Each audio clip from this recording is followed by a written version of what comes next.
या क्षणाची मोठी बातमी समोर येते। सरपंच देशमुख हत्या प्रकरणानंतर आता प्रशासन सतर्क झालंय। बीड जिल्ह्यात आता 183 शस्त्र परवाने रद्द करण्यात आले। सरपंच संतोष देशमुख हत्या प्रकरणानंतर पोलीस प्रशासन सतर्क झाल्याचं चित्र आहे। आतापर्यंत जिल्ह्यात 183 शस्त्र परवाने रद्द झाले, तर 8 जणांनी स्वतः सरेंडर होत आपली शस्त्रे जमा केली आहेत। बीड जिल्ह्यात नोंदणीकृत 1281 शस्त्र परवाने आहेत, त्यात 310 प्रस्ताव रद्द करण्यासाठी पाठवण्यात आले।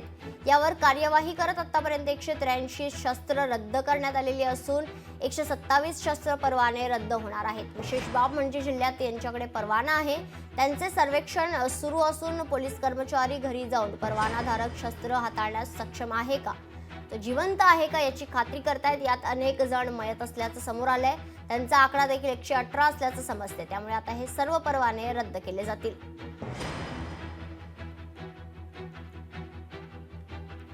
या संदर्भात अधिक माहिती जाणून घेऊयात। आमचे प्रतिनिधी विकास माने आपल्यासोबत जोडले गेले आहेत। विकास, आता कुठेतरी पोलीस प्रशासन बीडमध्ये सतर्क झालंय, 183 शस्त्र परवाने रद्द करण्यात आले, काय अधिक माहिती आहे?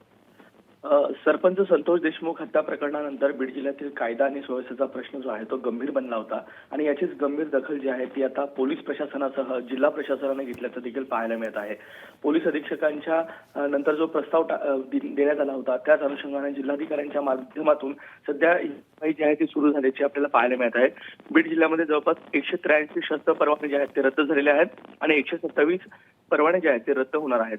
जिल्ह्यामध्ये जवळपास नोंदणीकृत 1281 शस्त्र परवाने आहेत, त्याच्यामध्ये 310 प्रस्ताव जे आहेत ते रद्द करण्यासाठी पोलीस प्रशासनाकडून पाठवण्यात आलेले आहे। यावरती कार्यवाही करत आतापर्यंत जिल्हा प्रशासनाने 183 शस्त्र परवाने जे आहेत ते रद्द केलेले आहेत आणि 127 शस्त्र परवाने जे आहेत ते देखील आता रद्द केले जाणार आहेत। एकंदरीत जर पाहिलं तर सरपंच देशमुख हत्या प्रकरणानंतर सामाजिक कार्यकर्त्या अंजली दमाने यांनी हा शस्त्र परवानाचा जो मुद्दा आहे तो समोर आणला होता आणि त्याचे व्हिडिओ जे आहेत ते देखील पोस्ट केलेले होते सोशल माध्यमाच्या माध्यमातून। आणि यानंतर जर पाहिलं तर पोलीस प्रशासनासह जिल्हा प्रशासन अलर्ट देखील झालेलं होतं आणि आता मागील 2 महिन्यांच्या कालावधीमध्ये जिल्हा प्रशासनाने ही संपूर्ण कार्यवाही जी आहे ती करायला सुरुवात केलेली आहे आणि जे काही अनधिकृत असतील त्यांच्यावर देखील ही कारवाई होईल असं देखील आता प्रशासनाकडून सांगण्यात आलेलं आहे। निश्चितच धन्यवाद विकास, तुम्ही दिलेल्या सविस्तर माहितीसाठी।